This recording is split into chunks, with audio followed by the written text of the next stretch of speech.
Begin with the arrowhead, an 1.5 inch of hammered iron, leaf-shaped, the edges honed to a thinness that light passed through at the margins.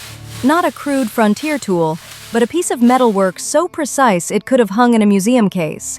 The tang was slender, shaped to fit a specific shaft diameter. The blade was symmetrical to the 1,000th of an inch, balanced so perfectly that it flew true in any wind. It sat in the palm of a Kaw Huntress named Spotted Owl, and it had been forged by a man who had forgotten how to want anything. Jump back, 3 weeks earlier. Junction City, Kansas, 1869. Josiah Harrow's blacksmith shop, a low stone building at the edge of town, its chimney perpetually smoking, its interior dark and hot and clanging with the sound of a man hitting iron, because hitting iron was the only thing left that made sense.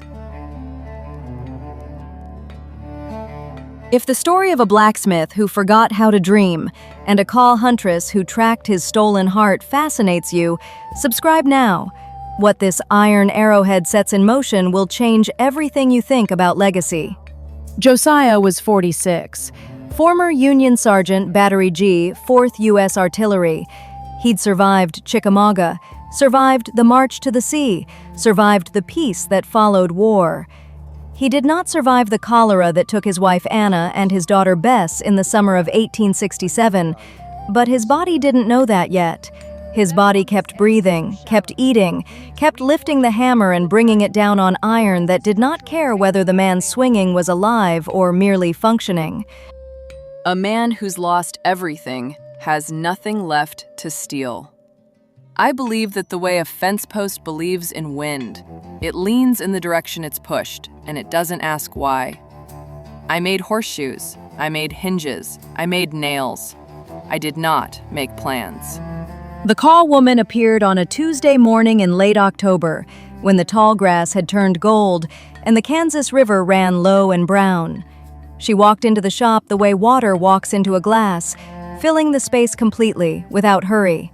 She was approximately 30, tall for a woman, with the lean build of someone who ran after game rather than waiting for it to arrive. She placed a broken flint arrowhead on Josiah's anvil. The flint was good work, traditional, knapped with skill, but it had shattered on a buffalo shoulder blade. She needed iron, an arrowhead that would not break. An arrowhead forged by the man the Kaw trading post had told her was the finest metalworker in Junction City. I hunt from my grandmother's camp. 23 people. Buffalo are few. I cannot waste arrows on stone that breaks. I need iron. The traders sell iron arrowheads. They are clumsy, thick, unbalanced. I was told you can do better. Josiah looked at the broken flint. He looked at the woman who had carried it across the reservation boundary to ask a white blacksmith for help.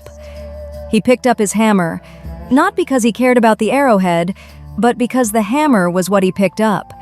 The muscle memory of a man who had forgotten every purpose except the physical motion of his trade.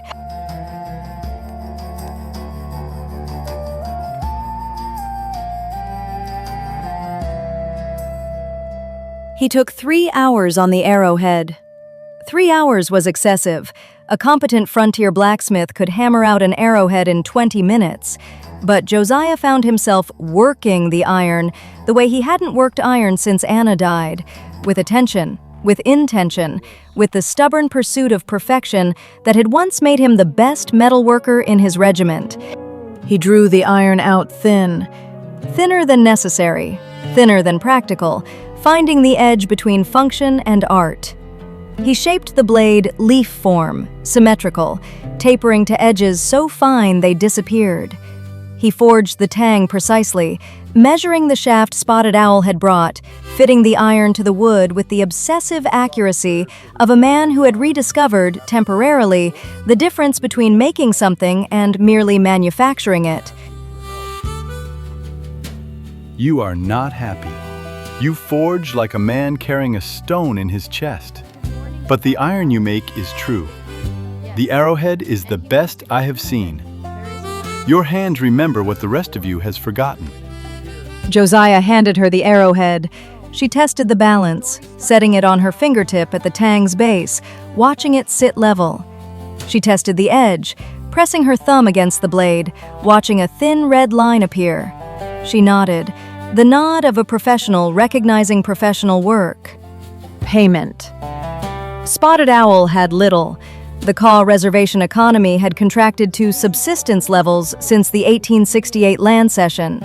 She offered what she had: dried buffalo meat, a tanned deer hide, and a promise.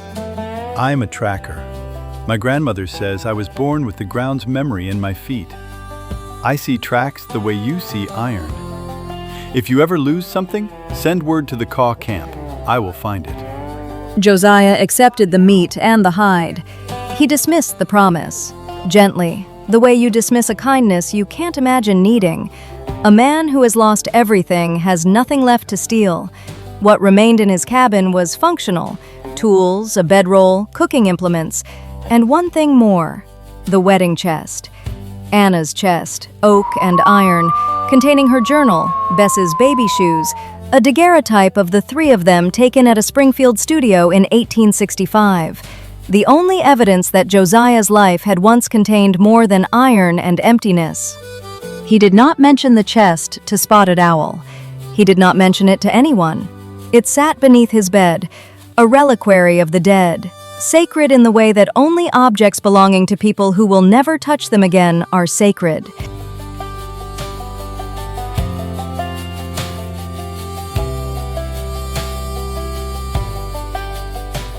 Emmett Bain was not a significant criminal. He was a small man, 5'6", thin, 24 years old, with a talent for entering buildings quietly and a compulsion for taking things that didn't belong to him. He was not violent. He was not clever. He was desperate in the low-grade, chronic way that the frontier manufactured desperation. Not enough work, not enough food, not enough of anything except distance and sky. He entered Josiah's cabin on a Thursday night while Josiah slept in the back room of the forge after a long day of shoeing cavalry horses. Bain took what a desperate man takes: a pocket watch, a pair of good boots, a flask of whiskey, and the chest. The oak and iron chest beneath the bed, which Bain assumed contained money or valuables because it was hidden and locked. Josiah discovered the theft at dawn. The boots, the watch, the whiskey, replaceable. The chest, not replaceable. Not in any currency the earth produced. Anna's journal, Bess's shoes, the daguerreotype. Josiah Harrow, the man who had told himself he had nothing left to steal, discovered that the lie had been protecting him from exactly this moment. The moment when the last physical connection to his dead family was ripped from his life by a stranger who didn't know what he'd taken. I couldn't track him. A blacksmith's eyes see iron. They don't see footprints in prairie grass. I walked the road east, walked the road west, found nothing. The chest was gone. My wife's words, written in her own hand, the loops of her letters, the way she crossed her T's, gone. Father Donnelly suggested prayer. The sheriff suggested a notice board. Neither suggestion addressed the actual emergency, which was not practical but existential. Josiah was losing his family for the second time, and this time the thief was not cholera, but a pair of footprints he couldn't read. He sent word to the Kaw camp, a message carried by a trading post rider. The blacksmith who forged the Arrowhead needs the tracker's promise kept. Spotted Owl arrived the next morning. Show me where he entered. Show me which direction the tracks face. Show me nothing else. I will read the ground. The ground remembers everything. Every foot that presses it leaves a conversation, and I speak the language. She tracked Emmett Bain across 14 miles of tall grass prairie, reading bent stems, crushed insects, soil displacement invisible to Josiah's forge-trained eyes. She found the cache in a draw near the Smoky Hill River, Bain's pathetic hideout, a brush shelter containing the boots, the watch, and the chest. Bain was gone, fled south. The chest was intact.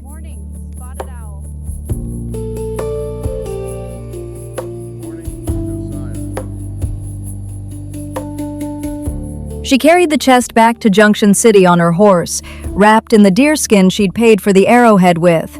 A circle. Iron given, tracking received. Arrowhead for chest, craft for craft. The economy of people who value skill above currency.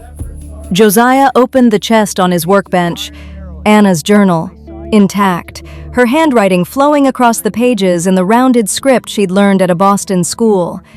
Bess's shoes, tiny, worn, the left sole thinner than the right because she'd dragged her left foot when she walked, a habit Anna had been trying to correct. The daguerreotype, 3 faces, frozen in silver and light, the summer of 1865, the last good year.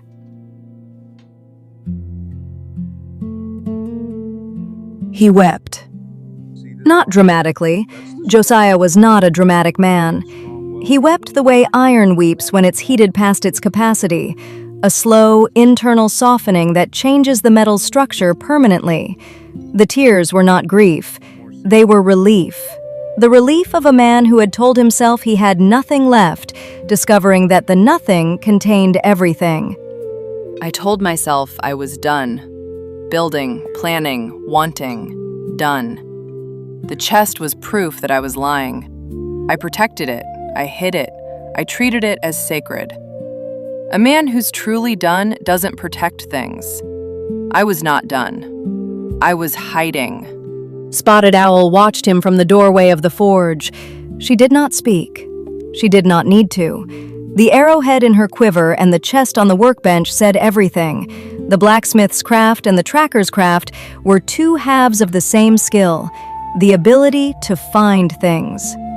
Josiah found the shape inside the iron. Spotted Owl found the path inside the grass. Creation and pursuit, making and seeking. Legacy required both, the creation of something worth remembering and the pursuit of it when it was lost. Both are right.